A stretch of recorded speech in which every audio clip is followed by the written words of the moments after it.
안녕하세요. 저는 올해 결혼을 앞둔 예비 신랑입니다. 부모님은 안 계시고 지금은 외할머니를 모시고 살고 있어요. 결혼 이후에도 할머니를 모시고 살고 싶은데 외할머니는 싫다고 따로 살라고 하세요. 늙은이 같이 산다고 하면 혹시나 색시가 싫어할 수도 있다고 하시면서요. 이미 저희들은 모시고 살기로 얘기가 다 됐는데 할머니는 마음이 안 편하신가 봐요. 연세가 적으신 것도 아니고 곧 아흔이 되시는 분이 홀로 어찌 지내시려고 하시는지 손자 마음은 생각도 안 해주시는 할머니가 야속하네요. 저를 생각해서 하시는 말씀이지만 저는 무조건 외할머니를 모시고 살 거예요. 그럴 일은 없겠지만 만약 모시기 싫다고 예비심과 말한다면 파혼도 할 수 있을 정도로 제 생각은 단호해요. 이런 제 속내를 예비심과한다면 속상할 수도 있는데 어쩔 수가 없어요. 저에게는 외할머니가 너무나 특별한 사람이니까요. 저에게 핏줄을 물려주신 분이기도 하지만 여전히 제가 숨쉬고 살 수 있게 해주신 것도 외할머니거든요. 많지 않은 나이지만 저 사연 많은 남자예요. 제 사연 한번 들어보세요. 저는 불을 너무나 무서워합니다. 그 작은 라이터 불도 무서워서 담배를 애초에 배우지도 않았어요. 그리고 집에 가스레인지 대신 인덕션으로 모두 교체해서 쓰고 있고요. 외할머니가 가스불이 쓰기 좋다고 말씀하셨지만 다른 건 다 말을 들어도 그것만은 절대로 양보를 못할 정도로 그만큼 불이 무섭고 싫어요. 다 큰 성인 남자가 불을 무서워한다는 게 이상하시죠? 이것도 모두 사연이 있습니다. 어릴 때 집에 불이 난 적이 있었어요. 국민학생 때였고 부부싸움에 지친 엄마는 집을 나간 후였어요. 아버지와 둘이 반지하 방에서 살고 있었는데 전기압선으로 불이 나버렸어요. 운이 없게도 모두가 잠든 새벽이에요. 부엌에서 시작된 불은 방 안에 덮치기 전에 입구를 모조리 활활 태워버렸고 아버지가 저를 깨워서 눈을 뜨니 방 안 천장이 모조리 불에 타고 있었어요. 아빠! 혜준아! 어서 이걸로 입을 막아. 고개 숙이고 바닥에 엎드려라. 아빠, 이게 뭐야? 나 무서워. 괜찮아. 우리 살아서 나갈 수 있어. 겁먹지 말고. 저기 창문으로 나갈 수 있지? 불이 있는데 어떻게 나가? 나갈 수 있어. 아버지는 방 안에 있던 생수통에 든 물을 제 머리에 쏟아 부으셨고 창문에 걸린 불타는 커튼을 잡아 채 구석으로 던지셨어요. 그리고 작은 창문을 깨부시고 저를 올려주셨어요. 눈앞에서 불길이 저에게 달려들 것 같은 상황에 저는 정신을 차릴 수가 없었고 밖에 있던 동네 사람들이 제 옷을 잡고 끌어올려줬어요. 다행히 저는 작은 창문으로 탈출할 수 있었지만 제가 나오자마자 불길이 창문을 덮어버렸어요. 아빠! 혜준아! 아빠 괜찮아! 아빠 나갈 수 있어! 아빠, 어서 나와. 어서 나와. 혜준아! 혜준아! 제 이름을 부르던 아버지의 목소리는 그게 끝이었어요. 방 안은 온통 불로 휩싸여 보이는 건 벌건 불길 뿐이었어요. 건물을 대피하는 사람들 소리, 멀리서 들리는 소방차 앰뷸런스 소리가 온 동네에 울려 퍼졌지만 아버지의 소리는 더 이상 들리지 않았어요. 저는 멍하니 제가 나온 방 밖으로 빠져나오는 화마를 바라보고 있었고 곧 도착한 구급대원들의 손에 이끌려 병원으로 갔어요. 병원으로 간 동안 아무 생각도 나지 않았어요. 그저 눈앞에서 펼쳐진 지옥 같은 광경에 정신을 뺏겼고 아버지가 돌아가셨다는 직감에 고통도 느끼지 못한 채 넋을 놓고 있을 뿐이었어요. 아버지는 결국 돌아가셨어요. 엄마랑 하루가 멀다 하고 싸웠고 술을 밥보다 더 즐기고 직장도 꾸준히 없어 집에 있는 시간이 더 많았지만 그래도 내 아버지였고 나에게 하나뿐인 사람이었어요. 날 낳아준 엄마는 나를 버리고 갔지만 아버지는 끝까지 제 곁에 계셔주셨어요. 바퀴벌레 나오는 단칸방이 전부일지라도 끝까지 저를 구하고 불길 속에 혼자 남으신 제 아버지였어요. 집도 부모도 없는 저는 아버지의 여동생인 고모집에 맡겨졌어요. 고모집도 여유가 있진 않았지만 동네 사람들 시선을 의식해 맡아주셨죠. 왕래도 별로 없던 사이였어요. 명절이나 잠깐씩 볼까 그것도 해를 걸러 와주시던 사이라 옆집 아저씨보다 정이 없던 사이. 그런데 억지로 저를 맡게 되셨으니 얼마나 싫었을까요? 엄마, 형이 나 때려. 야, 내가 언제 그랬어? 좀 전에 나 쳤잖아. 그건... 박혜준, 너 동생 때렸어?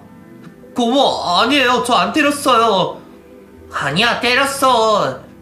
너 이제 거짓말까지 하니? 동생 때리고 거짓말하고. 네가 이러면 내가 너를 어떻게 키워? 고아원에 가고 싶어? 아니에요, 고모. 제가 잘못했어요. 다시는 안 그럴게요. 아, 지긋지긋해. 네 아빠는 나한테 해준 게 뭐 있다고 자식남 교육했는지. 박복학년은 뭐래도 재수가 없어. 재수가. 지나가다가 부딪힌 거였어요. 고모의 아들을 때린 게 아니라 슬쩍 닿았을 뿐이었어요. 그런데 한참 어린 동생은 자기 엄마한테 때렸다고 일러 바쳤고 내 얘기 믿어주지도 않고 혼을 냈어요. 말로 혼을 낼 땐 그래도 괜찮은 날이었어요. 회초리로 멍이 시퍼렇게 들 정도로 맞거나 무릎 꿇고 손이 발이 되도록 싹싹 빌 때도 있었어요. 11살 사내 아이 별나다 할 수도 있겠지만 고모 집에 얹혀 사는 주제에 길을 제대로 펴고 살았겠습니까? 밥 먹는 것조차 눈치 보고 살면서 최대한 고모 눈에 거슬리지 않기 위해 애를 썼어요. 하지만 고모는 제가 뭘 해서 미운 게 아니라 그저 존재 자체가 싫었던 거예요. 제가 눈에 띄는 게 싫어서 저를 혼내고 야단치고 미워하셨어요. 어린 나이에도 그 모든 걸 느끼고 최대한 고모 눈에 띄지 않으려고 했고 그래서 학교가 마치면 집에 가지도 못하고 밖에서 서성일 때가 많았어요. 그때 저를 버리고 간 엄마가 너무나 보고 싶었어요. 아빠는 보고 싶어도 이 세상 사람이 아니니까 만날 수가 없잖아요. 엄마는 살아있으니 할 수만 있다면 만나고 싶었어요. 스쳐 지나가는 아줌마들 중에 혹시나 엄마가 없을까 살펴보기도 하고 엄마가 나를 데리러 오는 꿈도 자주 꿨어요. 하지만 저의 바람일 뿐. 엄마는 저를 찾으러 오지 않으셨죠. 너무 외로웠어요. 엄마 아빠가 있는 사촌동생이 너무 부러웠고요. 고모부는 저에게 사랑은커녕 진덩이 취급을 하셨고 그런 일상이 저는 힘들기만 했어요. 벗어나고 싶었지만 갈 곳이 없었어요. 저를 미워하는 고모집 밖에는 갈 곳이 없었어요. 그러니 꾹 참고 어른이 될 때까지 기다렸어요. 고등학교만 졸업하면 일을 해서 곧장 고모집에 나갈 계획을 세웠고 드디어 성인이 되었을 때 미련 없이 저는 집을 나가겠다고 했어요. 웃긴 게 제가 독립을 할 때도 집이 시끄러웠어요. 뭐? 네가 나가 살겠다고? 그동안 키워주셔서 고맙습니다. 이제는 저 혼자 살아볼게요. 얘 봐라. 다 키워줬더니 혼자 살 수 있다고 나간다고? 가긴 어딜 가. 너 밥값 해야지. 고모, 그게 무슨 말씀이세요? 너 이래서 이제 생활비 나한테 줘야지. 공짜로 먹고 자고 했으면 이제 벌써 갚을 생각을 해야지. 쏙 빠져나간다는 게 말이 되니? 너 염치 좀 있어. 저더러 키워줄 값 달라는 소리세요? 그래. 매달 50만 원씩 나한테 줘. 정 나가겠다면 80만 원씩 주고.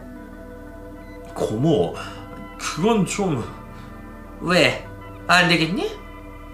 고모... 직장을 구해서 나가는 것도 아니고 아르바이트 겨우 구해서 독립하겠다는 거였어요. 한 달에 10만 원짜리 월세방 하나 구해 나가는 것도 이렇게 힘이 드는지 고모는 그동안 먹고 자고 했던 값을 달라고 했어요. 매달 50만 원이라니 그 말을 듣는데 진짜 서럽고 서운하고 속상했어요. 고모의 말에 잠시 망설였지만 결국 그 집을 나오기로 결정을 했어요. 돈을 뜯기더라도 마음 편하게 살고 싶었거든요. 피부치에게도 얄짤없는 고모의 계산에 서운한 마음이 들었지만 한편으론 덕분에 탈 없이 잘 클 수 있었다 싶더군요. 그래서 돈을 벌게 되면 드리겠다고 하고는 집을 나왔어요. 월세 10만 원짜리 방이 어떨지 예상이 가시나요? 좁고 더럽고 말로 설명을 다 못할 정도였어요. 각종 해충들과 방을 같이 써야 할 정도로 비위생적인 방이었지만 첫날부터 저는 너무나 마음 편하게 잠을 잘 수 있었어요. 눈치 안 보고 내가 자고 싶을 때, 먹고 싶을 때 내 마음대로 할 수 있다는 거, 그거 진짜 중요한 것 같아요. 그래도 반지하 방은 아니라서 좋았어요. 예전 화재 사건 때문에 구할 때 반지하는 빼고 알아봤거든요. 저에게 반지하와 불은 평생 피해 다녀야 할 그런 단어였어요. 고무집을 나오고 먹고 살기 위해 닥치는 대로 일을 했어요. 배달, 막노동, 폐기물 처리장 등 돈이 되는 건 뭐든 잠자는 시간 외에는 일만 했죠. 또래 친구들처럼 대학에 들어가 여자친구도 사귀고 어학연수도 가고 그런 일들은 저와 너무 먼 꿈 같은 이야기였어요. 그런 것들은 팔자 좋은 애들이나 할 수 있는 일이었죠. 요령없이 일을 찾아다니다가 점점 머리가 굵어지면서 같은 시간에 돈을 많이 벌 수 있는 일들을 하게 됐어요.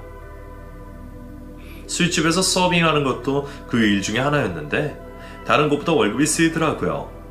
인센티브도 있고 그래서 일을 하게 됐어요. 알고 보니 조폭들이 들락거리는 술집이었고 나중에는 그곳에서 세력 다툼이 있어 패싸움도 일어났어요. 저는 당연히 술집에 소속된 조폭들 틈에 끼어 싸움을 하게 됐는데 출동한 경찰들에게 잡혀서 감옥에 가게 됐어요. 제가 휘두른 방망이에 누가 맞았는데 그게 다쳤거든요. 저는 단순히 술 서빙하는 웨이터였지만 경찰들 눈에는 한통속으로 보였는지 제 얘기를 들어오지 않았어요. 그래서 다 뒤집어 쓰고 깜빵까지 가게 됐어요. 감옥은 제가 살던 월세방보다 깨끗하고 밥도 잘 나왔어요. 시간에 맞춰 운동도 하고 교양활동도 하고요. 시스템이 잘 짜여져 있더라고요. 교도관들이 시키는 대로 밥 먹고 운동하고 작업하고 매일이 쳇바퀴 같은 그런 시간을 보냈는데 그 안에서도 참 외로웠어요. 면회 오는 사람 하나 없이 같이 방쓰는 범죄자들 눈치 봐가며 제가 가는 곳 어느 하나 마음 편한 곳이 없었어요. 무슨 인생이 이따위인지 태어나지 말았어야 할 인생이 세상에 태어난 것처럼 되는 일이 참 없었어요. 겨우 출소를 해서 다시 사회에 던져졌을 때 갈 곳도 없고 오라는 데도 없고 정말 막막하더군요. 그 흔한 두부 한 번 챙겨주는 사람 없이 거리로 나와 걷다가 문득 바다를 보고 싶다는 생각에 목적지도 없이 버스에 올랐어요. 가만히 생각해보니 태어나서 한 번도 바다를 본 적이 없었어요. 물론 TV에서는 봤죠. 하지만 제 눈으로 바다를 본 적이 한 번도 없었어요. 그래서 그 바다를 보러 갔어요. 아무 이유 없이 그저 보고 싶었어요. 한참을 버스로 달려 내린 곳은 바닷가 마을이었고 바다냄이 물씬 풍기는 것이 공기부터가 육지와 달랐어요. 항구가 있는 도시라 업 한 장이 있었는데 사람들이 분주하게 오고 갔어요. 목적지 없이 한가로운 저와는 다른 모습이더군요. 할 일이 아무것도 없었지만 그 사람들을 물끄러미 바라보며 구경했어요. 그것만으로 활력이 생기는 것 같더군요. 한편에선 잔잔한 바다가 펼쳐져 있고 하늘엔 갈매기가 날아다니고 또 한편에선 생선을 주고 파는 사람들과 가격을 깎으려고 흥정하는 사람들. 살아있다는 느낌이 들었어요. 되는 일 없다고 태어나지 말았어야 한다며 스스로를 괴롭히기만 했던 저에게 너무나 신선하게 느껴지는 풍경이었죠. 정말 오랜만에 느껴보는 편안함이었어요. 아이씨, 이거 왜 이래? 참나, 이 좋은 날 차가 왜 이렇게 말썽이야? 어르신, 뭐 잘 안 되세요? 어? 아이, 이 고물이 시동이 안 걸리잖아. 그러세요? 제가 좀 도와드려요? 자네가? 이거 볼 줄 알아? 한번 봐드릴게요. 벤치에 앉아 햇살 아래 커피 한 잔을 마시고 있을 때 갓길에 주차된 봉고차를 들여다보며 투덜거리는 할아버지가 계셨어요. 시동이 안 걸린다며 투덜거리셨고 아무 뜻 없이 순간 도와드리고 싶은 마음에 제가 나서게 됐어요. 감옥에 있을 때 차량 정비 쪽으로 조금 배워뒀었거든요. 뭐든 배워놓으면 언젠가 써먹는다고 교도관이 해보라고 했던 거였어요. 깊이는 몰라도 대충 볼 줄은 알았어요. 차를 살펴보다가 시동을 다시 걸었는데 딱 시동이 걸리게 됐어요. 간단하게 손을 봤을 뿐인데 시동이 걸린 거죠. 이놈의 고물차가 사람을 가리나? 어? 그래도 다행이네. 시동이 걸렸어. 어르신이 운전하세요? 왜? 나이 먹어서 운전도 못할 것 같아? 아니요. 그럼 조심히 가세요. 어이, 차 고쳐준 거 고마웠어. 밥 먹었어? 안 먹었으면 내가 한 끼 사고. 괜찮습니다. 배 안 고파요. 어른이 얘기하면 네 하고 대답하면 되는 거야. 저런 버르장머리 없이 따라와. 네. 투덜거리는 걸 들었을 때부터 감이 왔지만 보통 성깔이 아닌 할아버지셨어요. 밥 생각이 전혀 없었는데도 호통 소리에 거절도 못하고 따라가서 밥을 얻어먹게 됐어요. 할아버지는 근처 횟집에 들어가 자연사회를 시키셨고 소주도 한 병 시키셨어요. 원래는 그날 집에 가야 했지만 저 때문에 술을 한잔 하셔야겠다고 하시며 술잔을 주셨죠. 한 잔, 두 잔 술이 넘어가는데 얼마나 달던지. 출사고 하루 만에 마시는 소주 맛이 그렇게 달 수가 없었어요. 뭐? 감옥에서 이제 나왔다고? 네, 출소하고 처음 마시는 술이에요. 너무 달고 맛있네요. 이런 썩을 놈. 무슨 짓을 했길래 젊은 놈이 감옥까지 갔다 와? 그냥 휘말려서 그리 됐어요. 억울한 점도 있지만 저도 잘한 건 없으니까 이제 정신 차리고 살아야죠. 그래, 그래야지. 무식한 것들이 몸쓰고 그러는 거야. 머리를 써야지, 머리를. 네, 어르신. 제가 말만 하면 혼을 내시는 어르신이었지만 그 호통 소리도 저는 듣기 좋았어요. 너무 외로워서 그런지 생판 남이 야단을 치는데도 그 소리가 애정으로 들리더라고요. 제가 얼마나 애정에 굶주렸는지 이해가 되시죠? 그렇게 어르신과 술잔을 주거니 받거니 하면서 테이블 위에 술병이 늘어갔고 술에 취하면서 이런저런 얘기를 많이 하게 됐어요. 아버지 돌아가신 일, 고모집에 얹혀 살던 이야기, 최근에 조폭 싸움에 휘말리게 된 일까지 희한하게도 마음 아픈 과거 일을 이야기하면서 눈물은 한 방울도 나지 않았어요. 오히려 제 지나온 삶이 기구해서 웃음이 나더라고요. 왜 너무 슬프면 눈물보단 웃음이 난다고 하잖아요. 제가 그 경지에 이른 거죠. 어르신은 제 이야기를 들으며 진심으로 안타까워해 주셨어요. 젊은 놈이 사연이 많다고 술잔에 술을 계속 부어주셨고요. 나이도 많으신 분이 술도 얼마나 잘 드시는지 말술이 따로 없으셨어요. 우리는 그날 밤 늦도록 술잔을 비웠고 같이 방을 잡아 잠도 잤어요. 그날 처음 만난 사이에 뭐가 통했던 건지 입만 열면 욕을 하시는 어르신이었지만 그 말이 하나도 기분 나쁘지 않았어요. 오히려 진짜 친할아버지 같아 마음이 편했죠. 이튿날 둘 다 숙취에 해롱거리며 일어났고 숙소 근처 해장국집에 들어갔어요. 너 할 일 없지? 나랑 같이 갈래? 네? 어디로요? 내 일 좀 도와라. 보다시피 나는 이제 나이가 들어서 내 손발에 대줄 사람이 필요한데 네가 딱이다. 진심이세요? 이놈이? 내가 이 나이에 헛소리 하겠냐? 믿기지 않아서요. 속고만 살았나 이놈이. 진짜 믿기지가 않았어요. 저한테 먼저 일을 주겠다는 사람이 나타날 줄은 전혀 꿈에도 생각하지 않았던 일이었고요. 저는 혹시나 뱉은 말에 물릴까봐 얼른 대답을 했고 그 길로 어르신을 따라 나섰어요. 어르신의 직업은 투기꾼이었어요. 땅을 주로 취급하시고 그 세계에서는 꽤나 유명하신 분이었어요. 평생 독신으로 사시면서 자식 하나 없으셨고 오로지 땅 팔아서 돈 버는 것만 맹목적으로 하며 사셨던 분이셨어요. 같이 소주잔에 기울일 때는 이런 분일 줄 상상도 못했었는데 이런 인연도 만나게 되는가 싶어 신기하더군요. 어르신은 저를 자신의 손발로 쓰셨어요. 비서로 일을 하게 된 거죠. 어르신을 따라 전국을 다니며 땅을 보러 다녔고 어르신 곁에 딱 붙어서 돈을 버는 방법을 배웠어요. 어르신은 다 알려주진 않았지만 일을 할 수 있을 정도는 다 알려주셨고요. 일을 하면서 돈을 버는 방법을 배웠어요. 돈을 이렇게 버는구나. 완전히 신세계를 발견하게 된 거죠. 하루에도 수억이 오고 가고 몇천은 돈도 아니었어요. 일당 벌어서 먹고 살았던 저에겐 생소하기 그지없는 세계였죠. 어르신의 계가 되어서 앞뒤 가리지 않고 일을 쳐냈어요. 전국의 노지들을 사들였고 그걸 눈이 먼 사람들에게 팔아치웠어요. 그 과정에서 5만 가지 일이 다 생겼죠.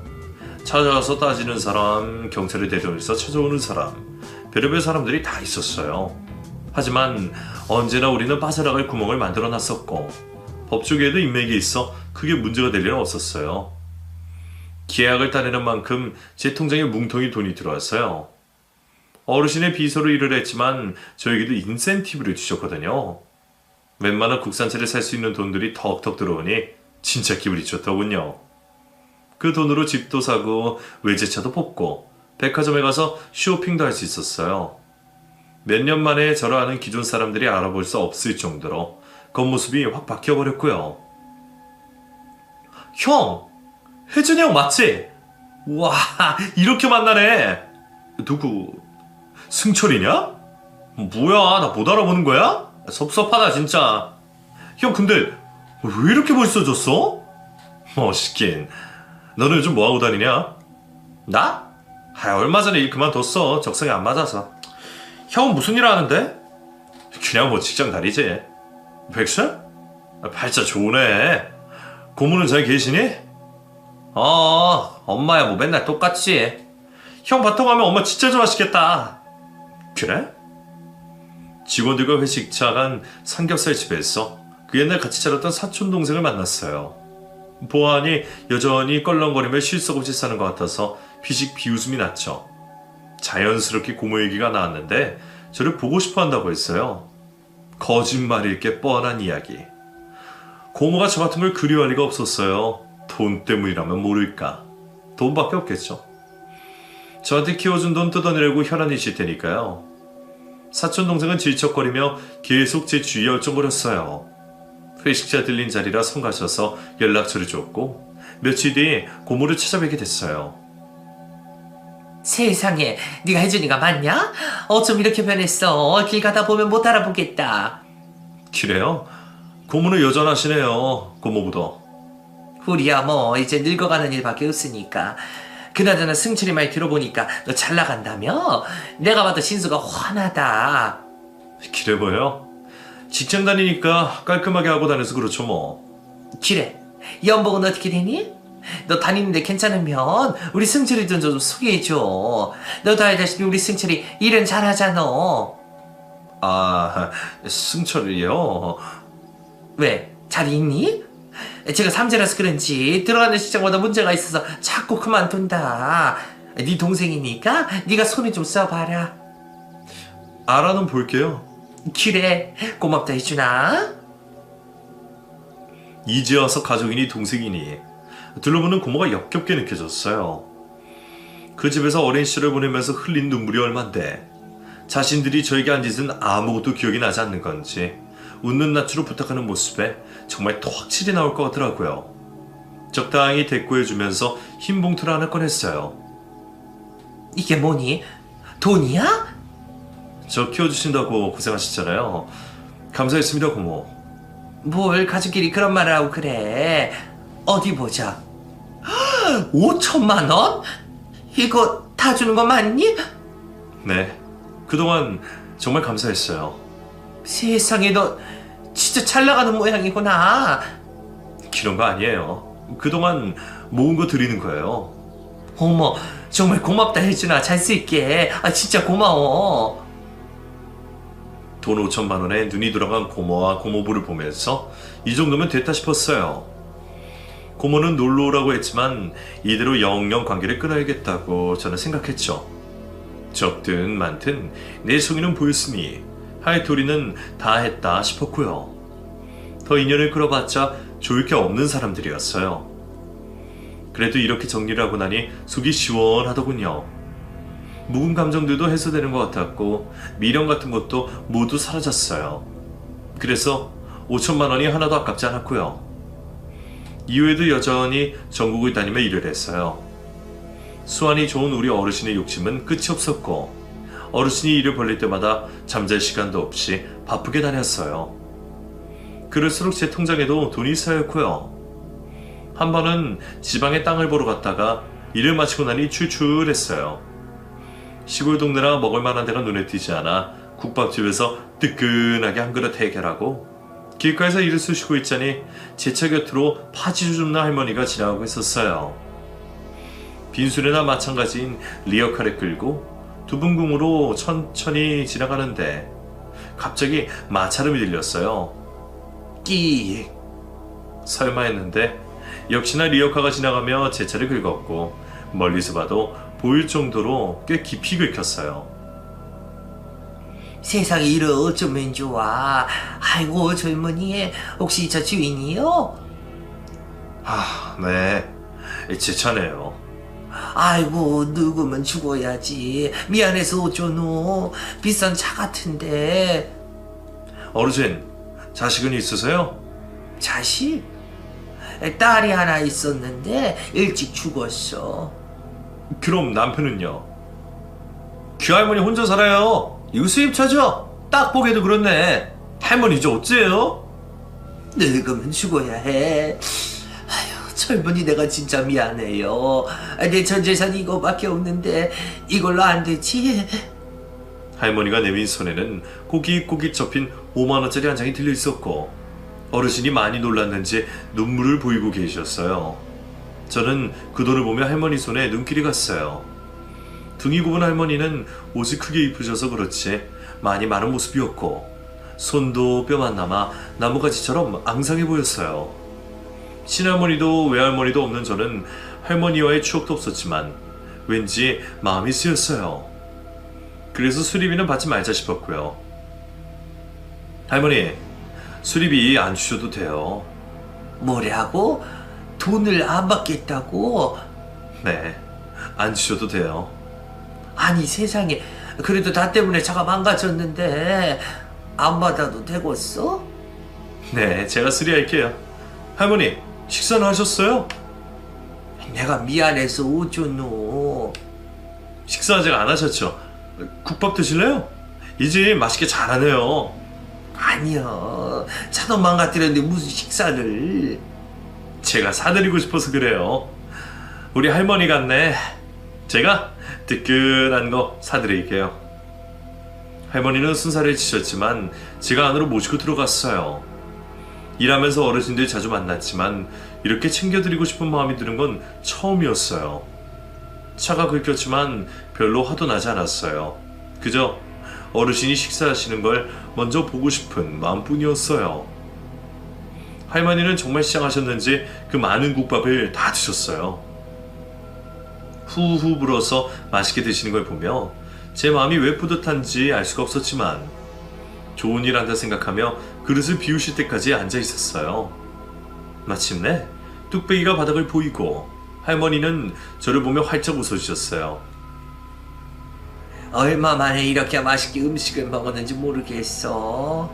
마음씨 고운 젊은이 덕분에 평소보다 많이 먹었어. 정말 고마워. 아닙니다. 제가 원해서 사드리는 건데요. 모르는 사람한테 이렇게 신세를 져서 어쩌노. 나는 해줄 것도 없는데. 마음 쓰지 마세요. 어르신 입맛 없어도 식사 챙기고 다니세요. 기력 떨어지면 큰일 나요. 알겠네. 정말 고마워. 할머니는 몇 번이나 저에게 고맙다고 하셨고 연락처를 계속 물어보셔서 저는 명함을 한 장 드렸어요.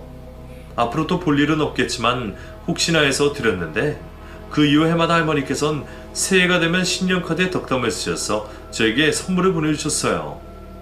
한 번은 곶감 세트, 한 번은 내복, 또 한 번은 담배, 이런 걸 보내주셨죠.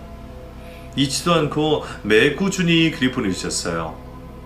그게 또 감사해 저도 할머니 집 주소로 선물을 보내드렸고요. 얼굴을 보거나 통화를 하지 않았지만 그 선물 하나로 인연을 계속 이어가게 됐어요. 그 와중에 여전히 일에 치여서 저를 살고 있었어요. 부동산 투기라는 게 등락이 있어서 벌이가 때마다 달랐는데 수익이 적으면 적어서 일이 많았고 수익이 높으면 높아서 일이 많았죠. 저를 거두신 어르신의 계로 살면서 진짜 시키는 거 다 하며 그리 살았어요. 그런데 너무 사람을 믿었던 모양이에요. 어르신이 저를 배신할 줄은 꿈에도 몰랐는데 결국엔 배신을 당하게 됩니다. 땅을 매매하며 그 과정에 앙심을 품은 사람이 저희 회사를 고소했어요. 평소엔 잘 넘어갈 일이었는데 어르신이 끈이 떨어졌는지 이 수사가 들어오게 되었고 우리 회사는 궁지에 몰리게 되었죠. 제가 어르신의 대리로 움직였다고 했잖아요. 벗어날 방법이 없자 어르신이 저에게 다 뒤집어 씌우고 잠적을 하셨어요. 이런 상황을 모두 파악하지 못한 저는 어르신만 믿고 있다가 꼼짝없이 잡혀 들어가게 됐고 또 철창 신세를 지게 됐어요. 통장에 있는 돈들 다 차압이 되고 집이고 차고 모두 뺏기게 됐어요. 빈털터리가 되어버렸어요. 억울하다고 항변했지만 계약서에 사인은 모두 제가 하게 맞았고 피해갈 수 있는 방법은 전혀 없었습니다. 결국 감옥에 들어갈 수밖에 없었어요. 수감 생활을 하면서 어르신의 배신 때문에 얼마나 힘들었는지 모릅니다. 이렇게 배신을 당할 줄은 꿈에도 몰랐거든요. 저밖에 믿을 사람이 없다고 했지만 실은 저를 그저 방패막이로 삼을 뿐이었죠. 저는 제 모든 신의를 바쳐 이르는데 말이에요. 정말 비정한 사람이었어요. 화를 눌리며 수감 생활을 했어요. 순간순간 치밀어 오르는 분노 때문에 돌아버릴 것 같았지만 어쩌겠습니까? 검사의 말대로 모두 제가 직접 사인을 한 일인데요. 남을 속이고 등쳐먹는 일을 한 대가로 벌을 받아야 했어요. 한 달이 가고 1년이 지나고 몇 년이 지나가면서 분노가 모두 사그라들고 제 자신을 비하하기 시작했어요. 어릴 때부터 시작된 불행이 저를 계속 따라다니는 것 같아 뭘 해도 안 되는 인간 같았죠. 부정적인 생각은 점점 커져서 살아서 뭐하나 이런 생각도 들었어요. 차라리 죽어버리자. 나 같은 거 죽었다고 슬퍼할 사람도 없을 텐데 그냥 다 끝내자. 이런 생각들이요. 하지만 감옥 내에서 어떤 짓도 할 수 없었어요. 그래서 출소하게 되면 생을 끝내자. 이렇게 마음을 먹었어요. 벌을 다 받고 드디어 출소를 하게 됐어요. 나가기만 하면 죽어버리겠다 그렇게 마음먹었는데 막상 세상 밖으로 나와보니 저 스스로 목숨을 끊는다는 게 쉽지가 않았어요. 사는 것도 힘들었지만 죽고 싶지 않은 마음이 제 속에 있더라고요. 겁쟁이처럼요. 또 오라는 곳 없이 정처 없이 걸었어요. 어디로 가야 할지 모르겠더군요. 그렇게 걷고 또 걷고 또 걷다가 문득 시외버스를 보게 됐는데 도착지가 눈에 익었어요. 예전에 제 차를 긁었던 그 할머니가 사시던 곳이었죠. 주머니를 뒤져 잡히는 돈으로 버스를 올랐어요. 그리고 의자에 깊게 몸을 묻고 창밖을 멍하니 바라보며 그곳으로 향했어요. 도착하니 늦은 오후였어요. 여름이 가까워 아직도 밖은 환했고 저는 무의식적으로 그 파지 할머니를 찾았어요. 골목 구석구석을 다 돌아다녔는데도 할머니는 보이지 않았어요. 이제는 파지를 줍지 않으시는 건가, 만날 수가 없는 걸까, 그런 생각을 하다가 슈퍼 앞 평상의 동네 아주머니들이 모여있는 걸 보게 됐어요. 다가가 그 사람들에게 할머니의 행방을 물었어요. 아, 그 할매? 요즘 아파서 못 나오시다던데, 그치? 작년 겨울에 감기 걸리시고는 폐렴이 왔다던가? 몸이 안 좋아서 계속 집에만 계시던데? 많이 안 좋으세요? 그런가 봐요. 그 할매 혼자 살거든요. 자식도 없이 혼자 계시는데 식사도 제대로 못 챙기실 거예요. 혹시 그 집이 어딘지 알 수 있나요? 왜? 총각이 가보게? 저 위쪽인가 보던데?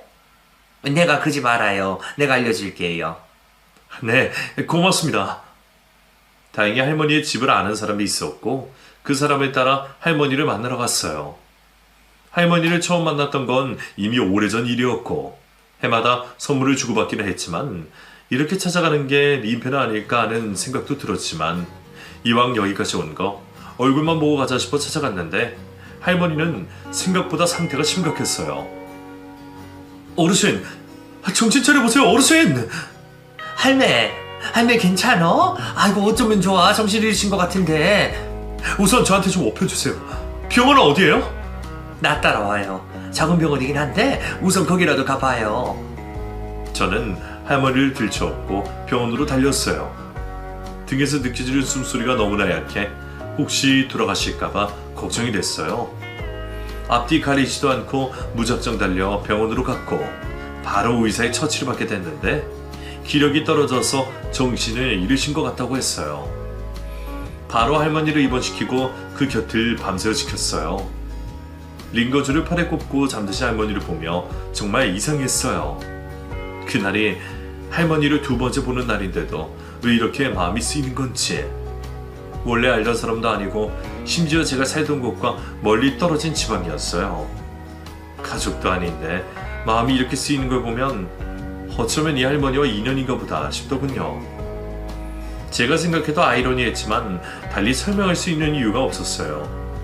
다음날 할머니는 정신을 차리셨고 다른 이상은 없어 퇴원을 할 수 있었어요. 할머니는 저를 알아보시고는 너무 반가워해 주셨어요. 아이고, 또 신세를 이렇게 지었네.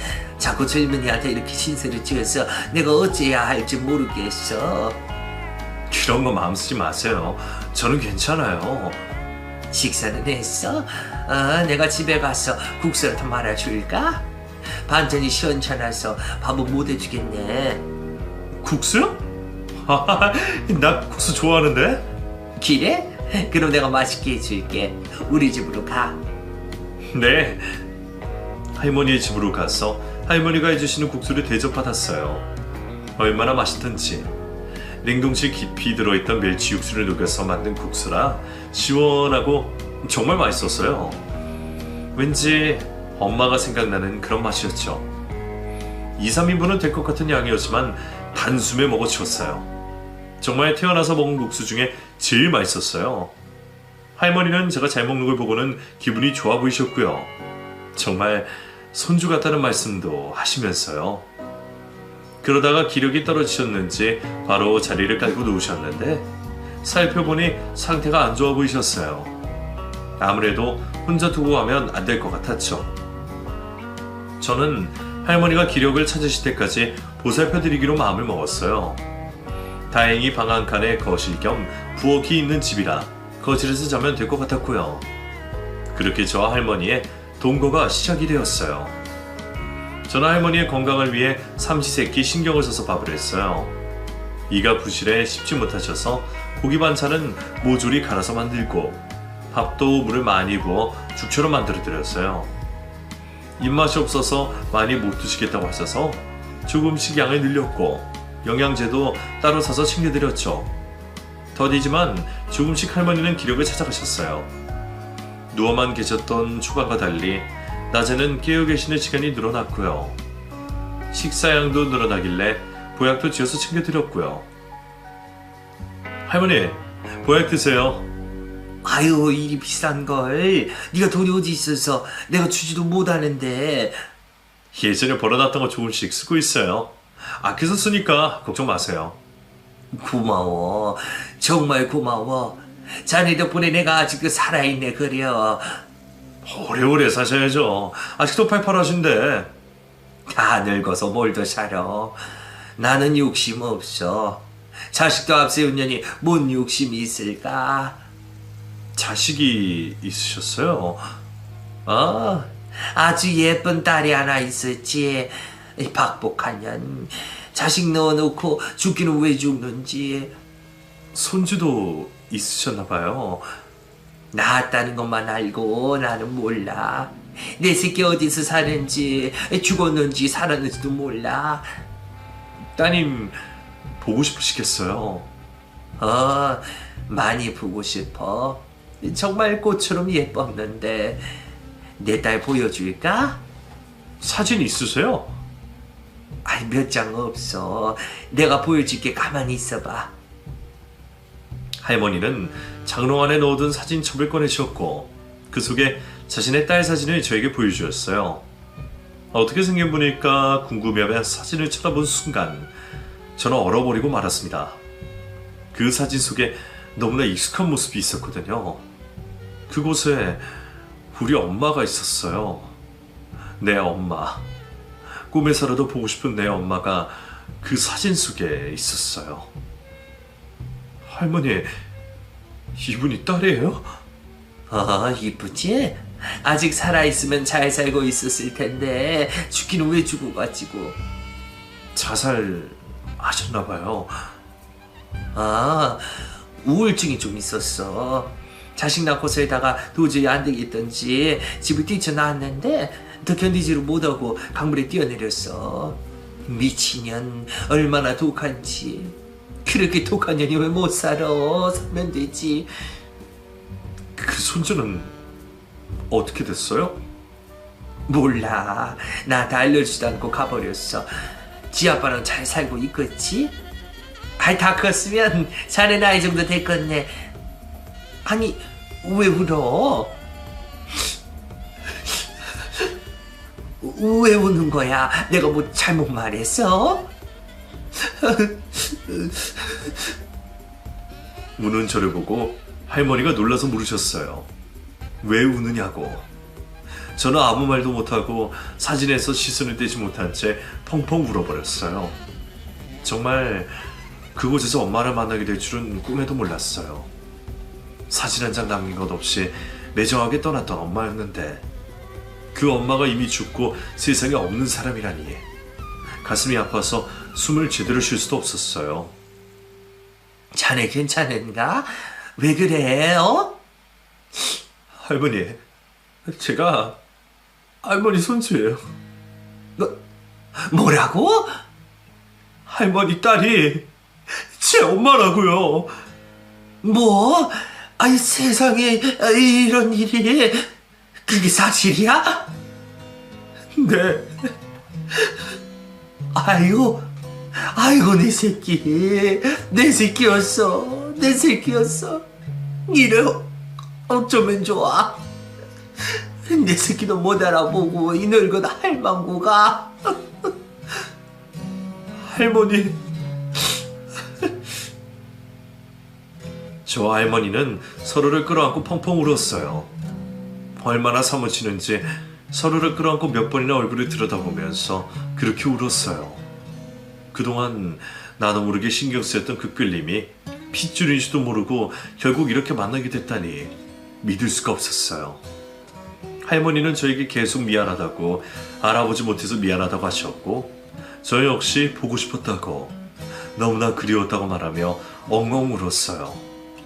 그날 밤이 깊도록 서로의 살아온 이야기를 나누며 손을 꽉 잡고 잠에 들었어요. 다음날 혹시나 하는 마음에 할머니와 저희 친자검사를 의뢰했어요. 결과가 나올 때까지 얼마나 마음 졸였는지, 혹시나 가족이 아닐까봐 걱정이 됐어요.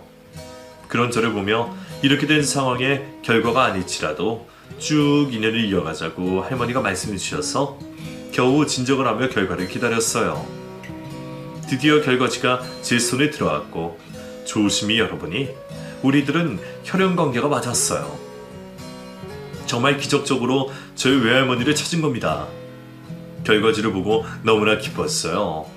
그리고 신기했고요. 핏줄이란 게 이렇게 끌리게 된다니 너무나 신기했어요. 그렇게 저는 가족을 찾게 되었어요. 이후 저는 숨겨둔 비자금을 찾아서 할머니와 함께 살 아파트를 구했어요.